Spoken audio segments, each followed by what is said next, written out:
flow is more about removing those obstacles than it is about forcing a current, right?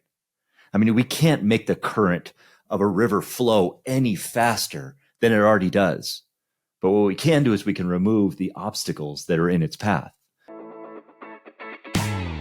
Hello, everyone, and welcome to the Flow Over Fear podcast, where it is our mission to help you to rise above fear and realize your ultimate potential in leadership and life. I'm your host, Adam Hill, and it is my goal to share with you the human side of high performance. My guests share their experience with fear, anxiety, struggle, challenge, and most importantly, despite all of it, how they rose above it to achieve incredible results. So, if you're ready to rise up, let's get started. Hello, everyone, and welcome to Flow Over Fear. And today, I want to talk about 3 elements of being in a flow state. That is the first word in the name of this show for a reason, because I really believe that being in flow is the result of rising above our fears, not eliminating our fears, but rising above them.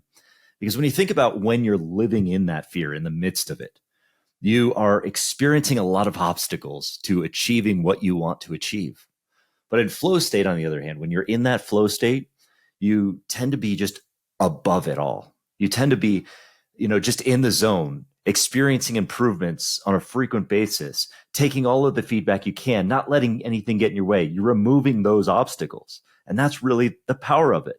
And today I want to talk about those things because I believe that when you understand the elements of being in a flow state, you can actually be more aware in the moment of what your obstacles actually are, where your fears are bringing you, what lies your brain is telling yourself about those fears. And then you can respond accordingly by removing those obstacles. Now, flow is like a river. When you think about a river, what do you think about? Well, it's flowing, right? And it's flowing at a specific speed in a specific direction, and everything's aligned going in the right direction. But think about when there's obstacles in the river. You have a bunch of branches and trees that fall down, or a stupid beaver builds a dam and blocks all the water source. Well, then your flow isn't happening. That's really what fear does to us. It blocks our state of flow. And flow is more about removing those obstacles than it is about forcing a current, right? I mean, we can't make the current of a river flow any faster than it already does. But what we can do is we can remove the obstacles that are in its path. We can dig a better trench to make it flow better. We can take out those branches, or we can remove the things. But remember, a lot of us do the exact opposite. We try to force our will or just use sheer willpower to force our flow. And that doesn't work. To experience flow, you have to remove the obstacles. So that's kind of what we're going to talk about today. We live in, when we live in the obstacle, though, we tend to dwell in it. And this is the problem. When we experience the obstacles, when you look at a river that's full of obstacles and you want to keep going, you're going to find a way around those obstacles, or you're going to try to remove them. But when you're living in the world where you have obstacles, what we tend to do is we tend to dwell in the obstacles and say, oh, dang it, there's things in the way. I can't continue to go on because I'm not getting the support, or I'm not getting this, I'm not getting that. So we look at those obstacles as absolute brick walls that we just can't get beyond. And that leads us to burnout, to frustration, to overwhelm, to just giving up completely. And that's where we tend to focus, where we focus more on where we want to be, the end goal, and the fact that we're not there yet, than we do on the immediate moment, on what we can do now to remove obstacles to get closer to where we want to be. Now, let me just say this, as cliche as it sounds, the joy is in the journey. And if you're not enjoying the journey, then the destination ain't worth it. Let me tell you that much. Every achievement we achieve, the euphoria of achieving an achievement lasts about 15 seconds, then you're on to whatever's next. So make sure that you're enjoying the process. And if you can enjoy the process, enjoy the journey, enjoy the process of removing the obstacles, enjoy being a beginner, that's one of the best things that you could do to take yourself out of the problem, take yourself out of the obstacles, and take yourself out of that view of saying, oh my gosh, my dream is so far away. But then talk about where you are now and what you have to do in this very moment to press past your fears and onto a state of flow. So to get away from that burnout, that frustration, and the frustration over the fact that we have all these obstacles in our way, the goal is to remove those obstacles. And there are three things that that I want to talk about today, three elements of that flow state that will help you to do that. And I recently, read up on these again in a book called 10x is easier than 2x, which, as you can see, I have dog-eared to a ridiculous degree. And if you're not watching the video, I'm holding up the book 10x is easier than 2x by Dan Sullivan and Benjamin Hardy. And I literally have dog ears on almost every page because there's so much ridiculous value in this, so much philosophical value. And it is truly one of the better books that I've read. And if you've listened to the last few episodes, I talked about a number of books that you can read, three in particular on setting your sights on the big goals and everything. I would actually put this at the top of the list in terms of what book you should read to identify your path and what you want to achieve, to set your goals so big that they scare you. And then you can start to pursue that. But this book talks about three elements that were defined by Mihayi Csikszentmihalyi, which I may have mispronounced that because I talk about this and I read about this guy a lot. He is one of the founding fathers of the flow research and things like that. And he had landmark studies on flow. But his name is really tough to say and it's really, really difficult to spell. There is a whole lot of consonants and not a lot of vowels. So, but aside from his name, he has some very simple philosophies on the ideas of flow. And the first one I want to talk about is this idea that that one of the obstacles we have to remove to make our flow better is the obstacle of having unclear goals. Lack of clarity means we have to find clear goals, clear and specific goals that we can target. So we talked a lot about this when we talked about the prioritization funnel over the last couple of weeks and how you can set those goals to be specific and clear. One of the best ways to do this, you may have all heard about this, but setting SMART goals: specific, measurable, achievable, relevant, and time-bound. And that means that you have that your goal is so specific, you know what success looks like. You know what the end result looks like. And this goes down all the way from your big 3 C's dream, the one that lights you up, the one that is 10x greater than where you're at now, to the very daily habits that you get into so that you know what you've achieved. And when you set those goals clearly and smartly, and you know what success looks like, you can set specific measurables on how to get to that goal, so that you can clearly know when you've achieved it and when you're getting closer. Remember, the goal is all about continuous improvement. When we're flowing down this river, we know that the end might be getting to the ocean, but that's not necessarily the reward. The reward is in the journey. So setting those metrics tells you that you are continuously improving. That is the definition of fulfillment: continuous improvement. And so making sure that it's relevant to what you want to go. So how do we achieve relevance? Well, relevance, in my opinion, when you're looking at your big goal, means that it is something that is aligned with your core values, that has a deep meaning to you. And this is the very definition of what I would call a 3 C's dream, because the 3 C's dream is convicted, courageous, and clear. When you come up with a dream that lights you up so much that it makes you feel, oh shit, like your heart and your brain are simultaneously screaming at you, eureka, and nope, that's when you're on to something. That's kind of the birth of that dream.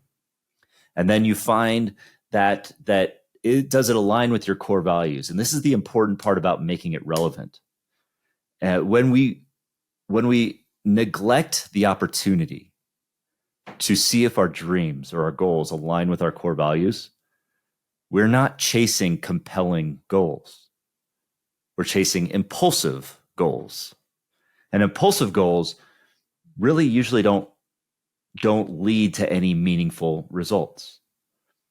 But when we have our goals aligned with our core values, say your core values are freedom, security, adventure, those kinds of things, that helps you to build a meaningful goal. That's what relevant really means in the case of your big goals. Now, when you get down more to the specifics, it becomes, well, does this daily goal, is it relevant to the longer term goals that I'm looking to achieve?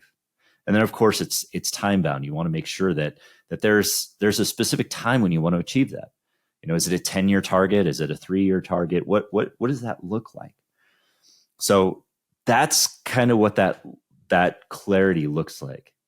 And if you can build a prioritization funnel, the way we talked about a couple of weeks ago, where you put that 3 C's dream in top and you rattle it down to your 3-year goals, clear and specific 3-year goals, clear and specific 1-year targets, and then clear and specific quarterly, weekly, and daily to-dos. That's when you can get it going. That's when you can start to improve your flow.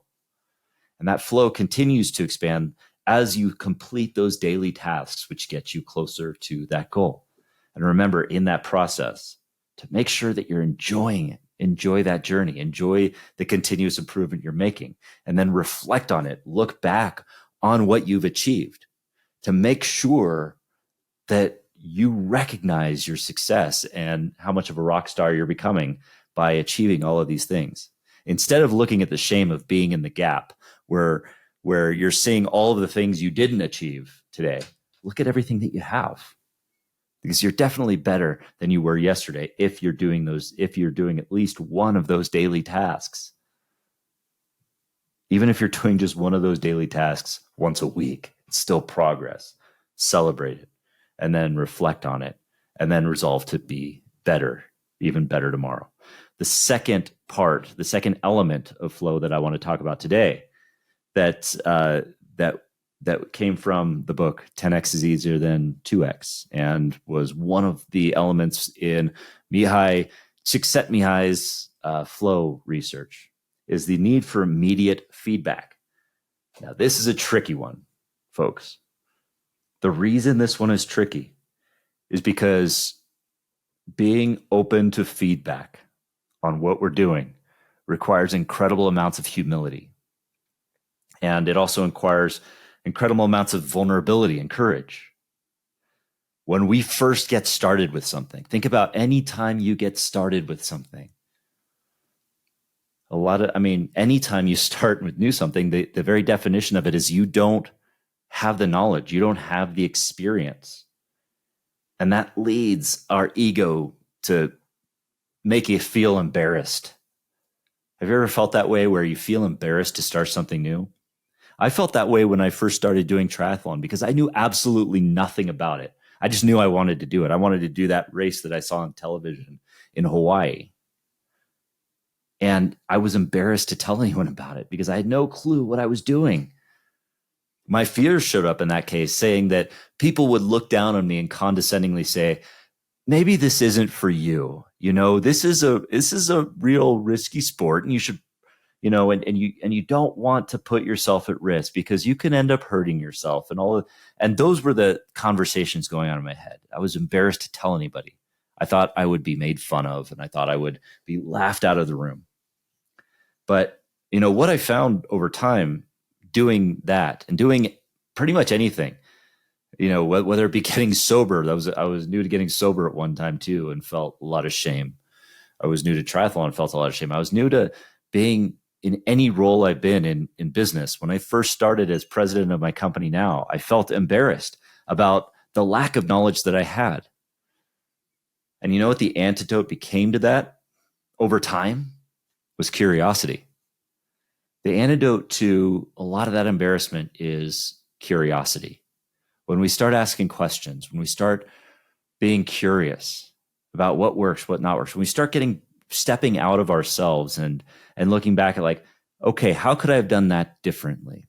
What feedback am I getting on how I am, how I may be doing poorly, or how I might be able to make this better?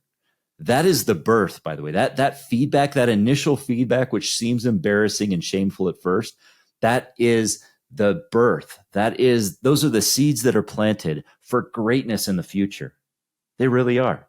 Look at somebody like Abraham Lincoln, who continuously lost in politics. He was, from what I understand, a pretty terrible lawyer, and then became one of our greatest presidents. I don't know for certain if that's because of the humility that he had or what he had, but certainly he was persistent in pursuing it in a certain way. Curiosity helps with a lot of that embarrassment, and we can't let our own brains or our own egos be the obstacle in that case. That's the obstacle we have to remove in the second piece of getting feedback, removing the obstacle of our ego. A lot of times we'll do something, we'll start a task. Not only will the embarrassment feed in, but we won't even solicit the feedback to get better, or we won't even see the immediate feedback that we're being told. For example, starting with I'm getting started as a speaker and really putting myself out there in the world of speaking. And that requires a lot of getting feedback from audiences and things like that. And even now, I find that ego part of me getting in the way, where I think to myself, geez, I really don't want people to hate what I'm saying or dislike it or get bored or anything like that. And that's what I read into, because where my energy goes, that's what I pay attention to. So when I think to myself, boy, I hope people aren't bored by this, or boy, I hope I don't, embarrass people with my stupid puns, then I'm going to be looking for that feedback. But no, kind of stepping out of that and really just being open-minded to whatever feedback and looking at it objectively, immediately, can tell us where we can make that improvement. It requires that we remove that obstacle of ego and accept where we're at right now. This gets back to that whole idea of, are we living in the world of where we want to be, of the future? And are we frustrated that we're not there yet, that we're ignoring where we're at right now? If we can remove that obstacle and put ourselves in the position of, how do I make myself better right now? How do I move just 5% beyond where I need to get to and get that improvement? Focus on continuous improvement from the immediate feedback that you're getting. Do it objectively, putting the ego aside, and you will continue to experience that flow.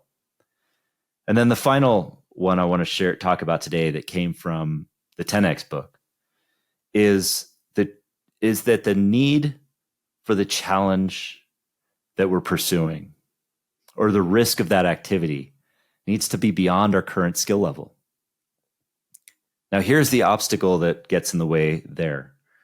We tend to either put ourselves in a situation where we'll continue to pursue things that are far beyond our challenge level, or they're not challenging us at all. And in both of those cases, it leads to frustration. In the former case, it leads to frustration that we're not getting the results that we want. And it leads to demoralization because we keep giving up on our goals. We keep burning out because we keep pushing too hard. And on the latter example, where we're not pushing, or we're not going far enough beyond our comfort zone, we're not seeing any results. We're getting bored. We're getting complacent. And so we also give up in those cases. Now, it's important that we challenge ourselves, that we do things that are beyond our comfort level. This is absolutely aligned with number 2 in this case, with the need for immediate feedback. Because when we're challenging ourselves with things we haven't done before that are beyond our comfort zone, we're going to need to acknowledge the feedback, both the feedback we're getting from other people and the feedback of the situation and circumstances. We have to understand that so we can adapt and move in the right direction to make sure that flow continues. So what is that sweet spot? Well, the rule of thumb that I go with here is 5%. And Stephen Kotler, who's also an expert on flow and a researcher on flow, he recommends 4%, but I round it up just because, heck, we're overachievers, right? But 5% is an important number. You want to push just 5% beyond your comfort zone to create those results. Now, what is 5%? What is 4%? Well, the truth is that those are, relatively, obscure numbers. They're just, they're ideas. So there's not, so focusing and dwelling on the specific number of like, well, what is 5% beyond my comfort zone in the world of swimming? You're not going to find an absolute answer of 5%, and where you're going to like say, all right, is that between 5.1% or 4.9%? No, you're going to have to use some of the finger in the air tactics, right? And in this case, the way I look at that is to say, all right, when you think about 5% beyond anything, beyond your comfort zone, beyond whatever it may be, you have to just think that where you're at right now, if you were to keep doing exactly what you're doing, like if I were to keep talking about the same thing every week on this podcast, it might get boring, right? If I'm going to go on and talk about the subject of 3 elements of flow next week and the week after and the week after that, and I'm not really expanding the interaction or the engagement of the show, it's going to get really boring really quick, and I'm going to get bored with it, right? I have to keep pushing the boundaries a little bit. You see that when I interview people on this show, I'm pushing the limits a little bit beyond where I'm at right now. And the importance of 5% is it is the sweet spot where courage and consistency meet with achievement and continuous fulfillment. The fact that we're not the reason it's not 1% or 50% or 5,000% is because 5% is just enough that we're not overwhelming ourselves with fear or discomfort so that we burn out. And it's enough so that we're experiencing the fulfillment of continuous growth. That's why we want to keep doing it, because it's like the drug that we just want more of. So that 5%, that's where we see some fulfillment happen without the burnout. So strive for that 5%. And here's an example of that. When I first started pursuing Ironman triathlon, I wanted to, obviously, I was not a good swimmer. I sank like a rock when I tried to swim. I mean, I'd grown up like trying to tread water in pools and swimming in pools and even surfing out in the gentle breakers, but I never really trained myself how to swim or learn to swim. And so I didn't know how to float. And every time I tried to swim any distance, I would sink like a rock and I would get super burned out and tired. So that 5% right in front of me that would lead to thousands of miles of training became I needed to learn to float in a pool.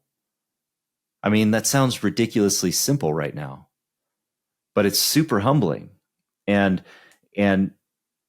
the instinct that I had at that moment was like, well, if I don't know how to float in a pool, how am I going to ever swim 2.4 miles in the open ocean? I can't do that because I'm here. I can't float right now. But that's the thing. Don't get overwhelmed with the end goal that you're going to be doing a year, 2 years, 10 years from now. Instead, let that be the light that shines and the beacon that you want to pursue, and then focus your attention on right where you're at. Floating in the pool was right where I was at. And once I obsessively focused on that and I mastered that, then I moved on to swimming 25 yards in the pool without stopping. And then once I mastered that, I moved to the next 5%, then the next 5%, and so on, so that by the next year, the next 5% staring me in the face was the starting line of my first Ironman, which would begin with a 2.4 mile open water swim.